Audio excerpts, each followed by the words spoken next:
শেরপুরের চরাঞ্চলে দিন দিন বাড়ছে কোকোই ১৪ জাতের মিষ্টি আলুর চাষাবাদ। জাপানি প্রতিষ্ঠান নারুতো জাপান কোম্পানি সরাসরি ফসলের মাঠ থেকে এ মিষ্টি আলু কিনে নেওয়ায় কোনো ঝামেলা ছাড়াই অধিক লাভবান হচ্ছেন কৃষকরা। এতে দিন দিন মিষ্টি আলু চাষে ঝুঁকছেন কৃষকরা। কৃষি বিভাগের পক্ষ থেকেও কৃষকদের সব ধরনের সহযোগিতা প্রদান করা হচ্ছে। শেরপুর প্রতিনিধি মনিরুজ্জামান রাসেলের পাঠানো তথ্য ও চিত্রে বিস্তারিত ডেস্ক রিপোর্টে।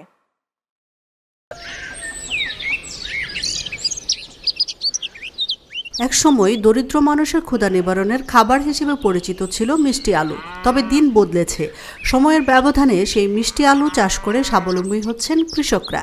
দেশের বাজারে বিক্রির পাশাপাশি রপ্তানি হচ্ছে বিদেশেও। শেরপুরের চরাঞ্চলের মাটি মিষ্টি আলু চাষে বেশ উপযোগী। এবছর জাপানি প্রতিষ্ঠান নারুতো জাপানি কোম্পানি ৭২ জন কৃষকের সাথে চুক্তি করে মিষ্টি আলু চাষে প্রয়োজনীয় বীজ ও সার সরবরাহ করেছে। গত বছর ৬৫০ টাকা মনে মিষ্টি আলু কিনলেও এবছর দাম বাড়িয়ে ৬৮০ টাকা নির্ধারণ করা হয়েছে। ফলে বাড়তি লাভ পাচ্ছে কৃষকরা। আমি আল্লাহ আগামীতে ৫ বিঘা করবো, হাজি সাপ করবো ১৫ বিঘা, ওই যে আরেকজনে করবো ২০ বিঘা। এই আলু কইরা আল্লাহ লাভবান হয়েছি। আমরা আলুটা কইরা আর লাভবান হইতেছি। আলু আমরা সবসময় আরো করতে চাই, আর আগামী ৩ সাল করবো। আমরা কোম্পানি থেকে এই আলু চাষ করি, আমরা খুব লাভ পাইছি। এটি আমরা ৫ বছর থেকে এটি করতেছি। এদিকে আলু খেতে কাজ করে বাড়তি আয়ের পথ তৈরি হয়েছে স্থানীয় নারী পুরুষদের।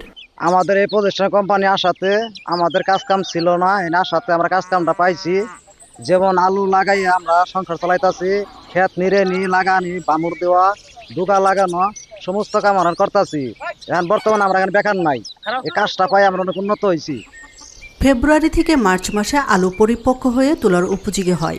এ সময় জাপানি প্রতিষ্ঠানের প্রতিনিধি সরাসরি খেতে এসে কৃষকদের কাছ থেকে আলু কিনে নিয়ে যান। এই আলু প্রক্রিয়াজাত করে জাপানে পাঠানোর পাশাপাশি দেশের বিভিন্ন সুপার শপেও বিক্রি হয়। চলতি বছর কাঁচামাল হিসেবে মিষ্টি আলু রপ্তানির জন্য অনুমতি চেয়েছে প্রতিষ্ঠানটি। আমরা শেরপুর সদরে এবছর ৭২ জন কৃষকদের সাথে নিয়ে ৩৫ একর জমিতে মিষ্টি আলু চাষ করছি। প্রাথমিকভাবে আমরা কৃষকদের মিষ্টি আলুর জন্য কৃষকের চারা, রাসায়নিক সার এবং কীটনাশক সঠিক সময়ে কৃষকদের দিয়েছি। কার্তিক মাসে আমরা রোপণ করতে পেরেছি এবং কৃষি অফিস থেকে আমাদের সঠিক সময়ে রাসায়নিক সার সরবরাহ নিশ্চিত করেছে। তো আমরা কৃষকদের কাছ থেকে কন্ট্রাক্ট ফার্মিংয়ের মাধ্যমে এই আলুটা আমরা কিনে নিই। কিনে পরবর্তীতে আমরা প্রসেস করে ঢাকাতে এবং ঢাকা, চট্টগ্রাম, সিলেট সব বড় বড় সুপার শপে এই আলুগুলো আমরা বিক্রি করি।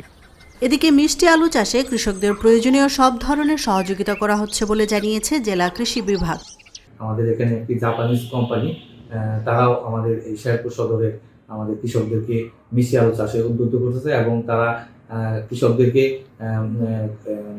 মিষ্টি আলু চাষ করার জন্য সার, বীজ সহ অন্যান্য উপকরণ বিতরণ করে থাকে এবং কৃষকদের কাছ থেকে আবার সেই মিষ্টি আলু তারা নিজেরা কিনে নিয়ে বিদেশে রপ্তানি করে। পাশাপাশি আমাদের দেশের ভিতরে মিষ্টি আলু প্রসেস করে বিভিন্ন ধরনের খাবার বিক্রি করে থাকে।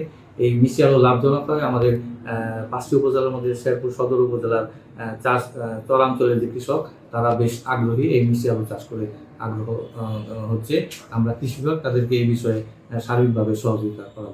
চলতি মৌসুমে জেলার ৫ উপজেলায় মিষ্টি আলু আবাদের লক্ষ্যমাত্রা নির্ধারণ করা হয়েছিল ২৫০ হেক্টর জমিতে। তবে লক্ষ্যমাত্রা ছাড়িয়ে মিষ্টি আলু আবাদ হয়েছে ২৫৫ হেক্টর জমিতে। আশরাফুন নাহার মালা, চ্যানেল এস নিউজ ডেস্ক।